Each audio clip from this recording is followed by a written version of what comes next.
بسم اللہ الرحمن الرحیم۔ میرے چینل پر خوش آمدید۔ کہانی کا آغاز کرتے ہیں۔ شہزادہ ارجمند اپنے کمرے کی کھڑکی سے باہر دیکھتے ہوئے اپنی بہن شہزادی انجمن کے بارے میں سوچ رہا تھا۔ 2 ہفتے پہلے اس کی شادی پڑوسی ملک کے ایک شہزادے سے ہو گئی تھی۔ شادی کے بعد وہ ایک مرتبہ بھی اپنے گھر نہیں آئی تھی۔ ملکہ نے قاصدوں کے ذریعے اسے پیغام بھی بھیجا کہ وہ زیادہ دنوں کے لیے نہیں تو 1 آدھ دن کے لیے ملنے کے لیے آ جائے، تو اس نے جواب میں کہلوایا کہ وہ ابھی تک شادی کی ضیافتوں میں مصروف ہے، جیسے ہی فرصت ملے گی ضرور ملنے آئے گی۔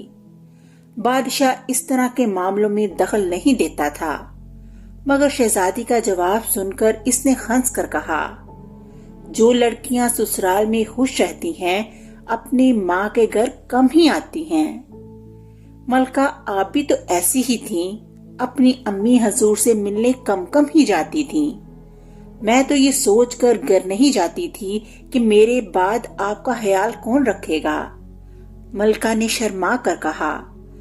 بادشاہ ہنس پڑا، بس اسی وجہ سے ہماری بیٹی بھی نہیں آتی۔ وہ بھی یہ سوچ رہی ہوگی کہ اگر یہاں آ گئی تو اس کے شوہر کی دیکھ بھال کون کرے گا۔ شہزادی انجمن شہزادے ارجمند کی چھوٹی بہن تھی۔ دونوں بہن بھائیوں میں مثالی محبت تھی۔ وہ دونوں ایک دوسرے کے بغیر نہیں رہتے تھے، مگر لڑکیاں تو ہوتی ہی پرائی ہیں۔ ایک دن تو سب کو اپنے گھر جانا ہی پڑتا ہے، اور ایک روز شہزادی کی بہن بھی بیاہ کر پردیس چلی گئی۔ بہن کی شادی ہوئی تو شہزادے کو کئی دنوں تک کوئی چیز اچھی نہ لگی، مگر مجبوری تھی، وہ کچھ کر بھی نہیں سکتا تھا۔ اس وقت بھی وہ بہن کی یادوں میں کھویا ہوا تھا کہ ملکہ اس کے کمرے میں داخل ہوئی۔ اسے دیکھ کر شہزادہ کھڑا ہو گیا اور ادب سے بولا، امی حضور، آپ نے تکلیف کیوں کی؟ مجھے طلب کر لیا ہوتا۔ کوئی بات نہیں شہزادے، ہم اس لیے آئے تھے کہ تم سے ایک کام پڑ گیا ہے۔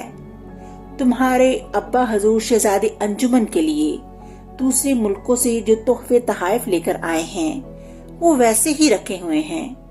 ہمارا خیال ہے کہ تم اس کے پاس ایک چکر لگاؤ، اس سے مل بھی لینا اور وہ چیزیں بھی اس کو دے آنا۔ جی ہاں امی حضور، شہزادے ارجمن نے کہا۔ اگلے روز شہزادہ ملکہ کا دیا ہوا سارا سامان لے کر اپنے محافظ سپاہیوں اور خادموں کے ساتھ سفر پر روانہ ہو گیا۔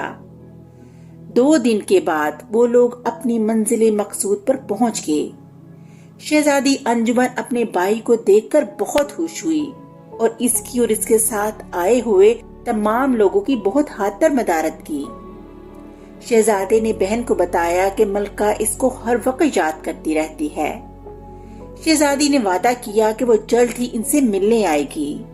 1-2 روز تک بہن کی مہمان نوازی کا لطف اٹھا کر شہزادہ ارجمند واپسی کے سفر پر روانہ ہو گیا۔ جب انہوں نے رخت سفر باندھ لیا تو شہزادی نے بھائی کے ساتھ آئے ہوئے تمام خدمتگاروں اور سپاہیوں کو بیش قیمت تحفے دیے۔ وہ لوگ صبح ہی صبح سفر پر روانہ ہو گئے تھے۔ سپہر تک انہوں نے کافی رستہ طے کر لیا تھا۔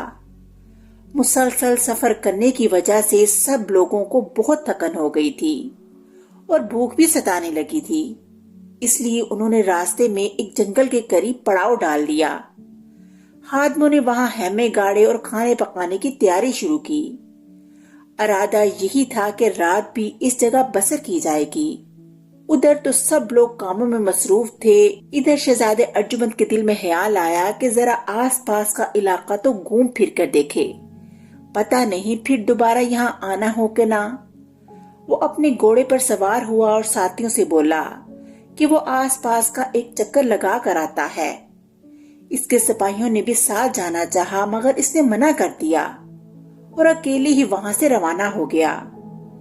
جنگل بہت سرسبز اور گھنا تھا۔ شہزادہ ارجمند ایک بہادر لڑکا تھا، اس کو یہ خوف نہیں تھا کہ کوئی جنگلی جانور اس پر حملہ کر دے گا۔ اسے معلوم تھا کہ وہ اپنے خنجر اور تلوار سے اس کا مقابلہ کر سکتا ہے۔ ویسے تو شہزادہ اپنی سلطنت میں ہر جگہ خوب گھوما پھرا تھا، مگر اس جگہ پہلی مرتبہ آیا تھا۔ یہاں کی خوبصورتی دیکھ کر وہ حیران رہ گیا۔ ان نظاروں میں گم رہنے کی وجہ سے اسے پتہ ہی نہ چلا کہ وہ کہاں کا کہاں پہنچ گیا ہے۔ اس نے واپسی کا سوچا، مگر وہ راستہ بھول چکا تھا۔ ابھی وہ اس ششوپن میں تھا کہ کس راستے پر جائے کہ اچانک اس کے کانوں میں گھوڑوں کی ٹاپوں کی آوازیں آئیں۔ وہ چوکنا ہو گیا اور اس نے اپنی تلوار میان سے نکال کر ہاتھ میں پکڑ لی، لیکن اس کی یہ کوشش بے سود ثابت ہوئی۔ بہت سارے ڈاکوؤں نے یکلخت اسے چاروں طرف سے گھیر لیا۔ ان کے ہاتھوں میں کمانیں تھیں جن پر تیر جڑے ہوئے تھے اور ان کا رخ شہزادے کی جانب تھا۔ سب سے آگے ڈاکوؤں کا سردار تھا۔ اس نے پہلے تو ایک گن گرج آواز میں کہکا لگایا، پھر بولا، شکل سے تو کسی اچھے گھرانے کے لگ رہے ہو، مال تو بہت ہوگا، لاؤ نکالو۔ شہزادے نے بے روحی سے کہا، مال تو بہت ہے مگر میں اسے ساتھ نہیں لایا۔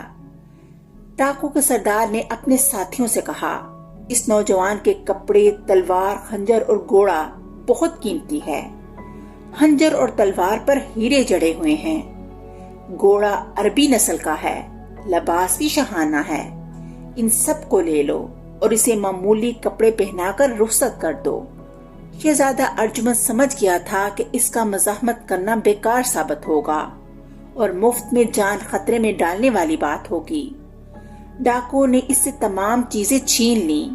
شہزادے نے دل میں تہیہ کر لیا کہ محل پہنچتے ہی ان ڈاکو کے ٹکانے پر یلغار کرے گا اور انہیں قید کروائے گا۔ ان لوگوں نے جانے کن کن لوگوں کو لوٹا ہوگا۔ اس کی تمام چیزیں لینے کے بعد ڈاکو نے شہزادے کو پرانے سے کپڑے پہننے کے لیے دیے اور پھر اسے جنگل سے باہر چھوڑ آئے۔ شہزادے ارجمند کو بالکل پتا نہ تھا کہ وہ جگہ جہاں اس کے ساتھیوں نے پڑاؤ ڈال رکھا ہے کدھر ہے۔ شام ہو گئی تھی اور کچھ دیر میں رات ہونے والی تھی۔ اس نے سوچا کہ پہلے سر چھپانے کا کوئی ٹھکانہ ڈھونڈے، دوسری باتیں بعد میں دیکھی جائیں گی۔ اس کو بھوک بھی لگنے لگی تھی۔ جنگل سے نکل کر وہ کچھ دور ہی گیا تھا کہ اسے ایک بستی کے آثار نظر آئے۔ وہ اسی طرف چل پڑا۔ چونکہ ابھی تک پوری طرح رات نہیں ہوئی تھی، اس لیے بستی میں کافی چہل پہل نظر آ رہی تھی۔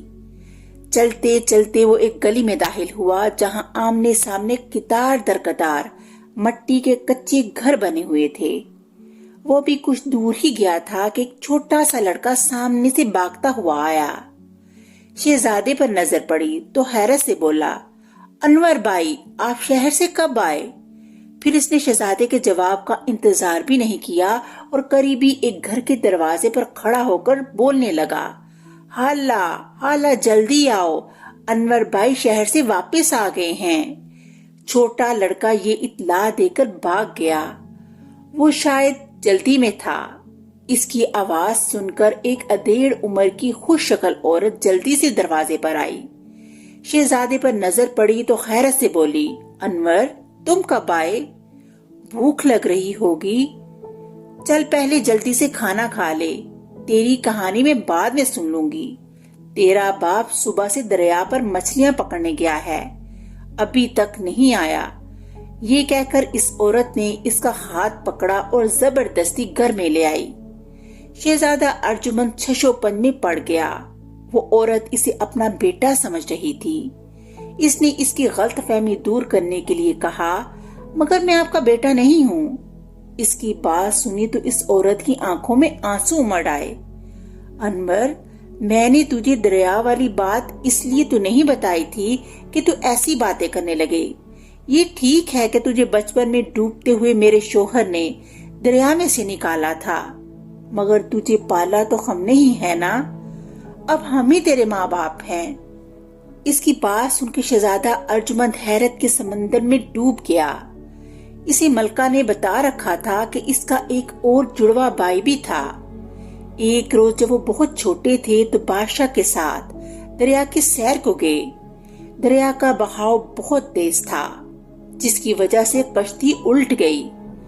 بادشاہ کو تیرنا آتا تھا، اس لیے ارجمند کو تو ڈوبنے سے بچا لیا، مگر دوسرا بھائی بہتا بہتا کہاں نکل گیا کچھ پتا نہیں۔ بعد میں اسے بہت ڈھونڈا گیا، مگر وہ نہیں ملا۔ ملکہ اپنے اس بیٹے کو یاد کر کے اب تک روتی تھی۔ اب شہزادے نے جو اس عورت کی باتیں سنی تو اسے یقین ہو گیا کہ انور ہی اس کا بچھڑا ہوا بھائی ہے، جسے اس عورت نے ماں بن کر پالا ہے۔ اس نے اس عورت کا محبت سے ہاتھ پکڑا اور بولا، نیک خاتون، رنجیدہ مت ہوئیے، میرے کہنے کا مطلب تھا کہ میں انور نہیں ہوں، میرا نام تو ارجمند ہے، میں اس ملک کا شہزادہ ہوں۔ پھر اس نے اپنی پوری داستان اس عورت کو سنا ڈالی۔ اس نے اسے اپنے کھوئے ہوئے بھائی کے متعلق بھی سب کچھ بتا دیا جو اس نے ملکہ کے منہ سے سن رکھا تھا۔ اس عورت کو جب پتا چلا کہ وہ ایک شہزادہ ہے اور وہ لڑکا جسے انہوں نے دریا میں سے نکالا تھا شہزادے کا جڑواں بھائی ہے تو وہ گھبرا گئی۔ شہزادے نے اسے تسلی دی اور کہا، اماں، آپ نے ہم پر بہت بڑا احسان کیا ہے، ہم ساری زندگی بھی اس احسان کا بدلہ نہیں اتار سکیں گے۔ آپ لوگوں کا بہت بہت شکریہ کہ آپ کے شوہر نے میرے بھائی کو ڈوبنے سے بچایا اور آپ دونوں نے اس کی پرورش کی۔ ابا حضور اور امی حضور تو بہت ہی خوش ہوں گے اور آپ کے احسان مند ہوں گے، آپ لوگ بہت اچھے ہیں۔ پھر اس عورت نے اسے عزت سے بٹھا کر اس کے سامنے کھانا رکھا۔ شہزادے کو تو بھوک بھی بہت لگ رہی تھی۔ اس نے خوب سیر ہو کر کھانا کھایا۔ ابھی وہ کھانے سے فارغ ہی ہوا تھا کہ مچھیرا اپنا جال اور چند بڑی بڑی مچھلیاں لے کر گھر میں داخل ہوا۔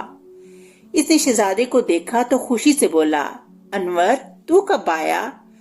بس اب بستی چھوڑ کر کہیں مت جانا، شہر میں دولت کی بارش ہوتی ہے، شہر والے بڑے سیانے ہوتے ہیں، 10 آدمیوں کا کام ایک آدمی سے لیتے ہیں اور پیسے بھی رلا رلا کر دیتے ہیں۔ گاؤں میں ہی رہ کر محنت کرے گا تو اللہ بہت دے گا۔ کل سے میرے ساتھ تو بھی مچھلیاں پکڑنے کے لیے چل، اور انور کی ماں، تو بھی اس کو کہیں مت جانے دینا۔ اب اس کی شادی کی تیاریاں کر تاکہ اس کے پاؤں میں بھی ذمہ داریوں کی بیڑیاں پڑ جائیں۔ مچھیرا تو اپنی دھن میں یہ سب باتیں کیے جا رہا تھا اور اس کی باتیں سن کر شہزادہ مسکرا رہا تھا، مگر مچھیرے کی بیوی گھبرا کر اس کے پاس آئی اور دھیرے سے بولی، بس بھی کرو، جو منہ میں آ رہا ہے کہے جا رہے ہو، یہ ہمارا انور نہیں بلکہ اس کا جڑواں بھائی ہے، یہ بادشاہ کا بیٹا ہے، ہمارا انور بھی معمولی لڑکا نہیں ہے، اس ملک کا شہزادہ ہے۔ اس کے بعد اس نے مچھیرے کو پوری داستان سنا دی۔ مچھیرے نے یہ باتیں سنی تو حیران رہ گیا۔ شہزادہ ارجمند نے کہا، آپ دونوں نے ہم پر بہت احسان کیا کہ ہمارے بھائی کو اپنا بیٹا سمجھ کر پالا۔ آپ کا یہ احسان ہم زندگی بھر نہیں بول سکتے۔ امی حضور تو بہت ہی خوش ہوں گی، انہیں امید تھی کہ ایک روز ان کا گم شدہ بیٹا ضرور مل جائے گا۔ مچھیرے نے سر کھجا کر اپنی بیوی کی طرف دیکھا اور بولا، مجھے یاد ہے میں نے انور کی حرکتوں پر 2-1 دفعہ اس کو سزا بھی دی تھی، مجھے ڈر ہے وہ محل جا کر ملکہ سے میری شکایت نہ کر دے۔ اس کی بات سن کر شہزادے ارجمند کے ہونٹوں پر مسکراہٹ آ گئی۔ آپ نے بہت اچھا کیا جو اس کو سزا دی، آپ نے اسے باپ بن کر پالا ہے، اگر آپ نے اسے سزا بھی دی ہوگی تو اس کے بھلے کے لیے دی ہوگی۔ ماں باپ اپنے بچوں پر سختی کرتے ہیں تو اس میں بچوں کی بہتری ہوتی ہے۔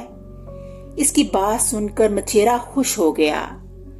شہزادے کے پوچھنے پر مچھیرے نے بتایا کہ انور کو دریا پر جا کر مچھلیاں پکڑنے کا کام پسند نہیں تھا، وہ کچھ اور کرنا چاہتا تھا، اس لیے کام کی تلاش میں شہر کی جانب نکل گیا۔ اس کو گئے ہوئے 2-2.5 ماہ ہو گئے تھے۔ جب بستی کا خلیل نامی ہرکارا شہر جاتا تھا تو وہ واپسی پر اس کے خاط اپنے ماں باپ کو پیسے بھی بھجوا دیا کرتا تھا۔ یہی باتیں کرتے کرتے کافی رات بیت گئی، سب کو نیند آنے لگی تھی، اس لیے وہ سو گئے۔ صبح شور شرابے سے شہزادے کی آنکھ کھلی۔ مچھیرے کی بیوی بھی جاگ گئی تھی اور ناشتہ بنا رہی تھی۔ یہ دیکھنے کے لیے کہ یہ شور کیسا ہے، شہزادہ بستر سے اٹھ کر کھڑکی کے نزدیک آیا اور گلی میں دیکھا۔ اس کے ہونٹوں پر ایک مسکراہٹ دوڑ گئی۔ اس نے گھوڑوں پر سوار اپنے سپاہیوں کو دیکھا،